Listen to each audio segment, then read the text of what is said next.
So I want to ask if you've ever tried to fix your thoughts, because I have, and it kept me going all night until 3 in the morning, thinking about all the ways that things could go right or go wrong. Have you ever been there? I've even done like the tapping and trying to figure it out, like to calm my body and my nervous system while I'm trying to fix my thoughts. Also, don't have caffeine before you go to bed because that might affect things too. All right, fixing your thoughts. Have you ever had anybody say to you, or you ever say to anybody else, stop thinking that, just don't think that.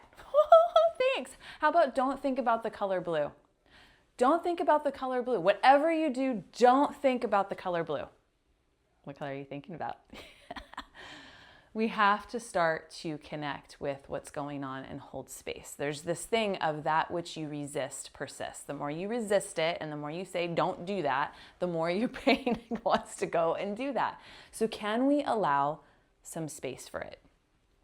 I do some things sometimes, and my kids, when I'm feeling overwhelmed and just have a lot going on, and it's just like, my daughter, she's so sweet. She even will, she will do and bring this like art heart over to me that I have taught her about, all of my kids.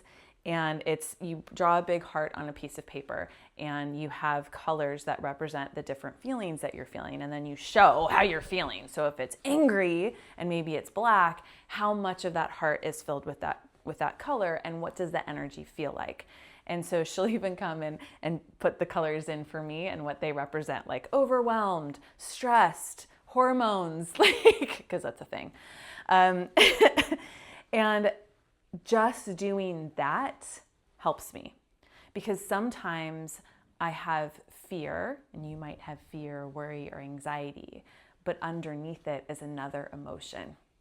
Or maybe you have anger, or you're just like so frustrated, but underneath that is another emotion. I've never done it where it's just one color.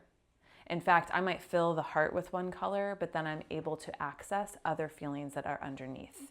And the funny thing is after I do that, I feel so much better.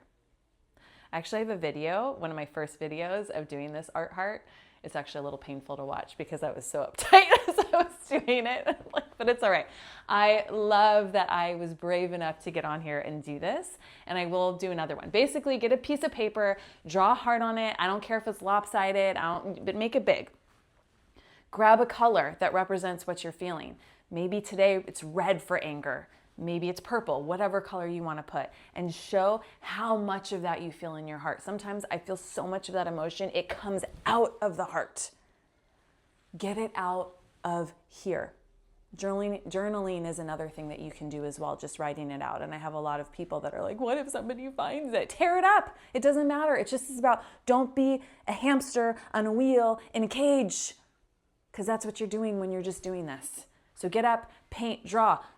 Play something on the piano, write it out, whatever, just get it out. It's not about the product at the end. And oh, by the way, if you do this heart thing that I told you about, please don't let that perfectionistic, anxiety-ridden part of your brain come in and be like, your heart's lopsided and it looks ugly. Great. If it looks like somebody crapped on it or like puked, perfect. That's what we want. The messier, the better.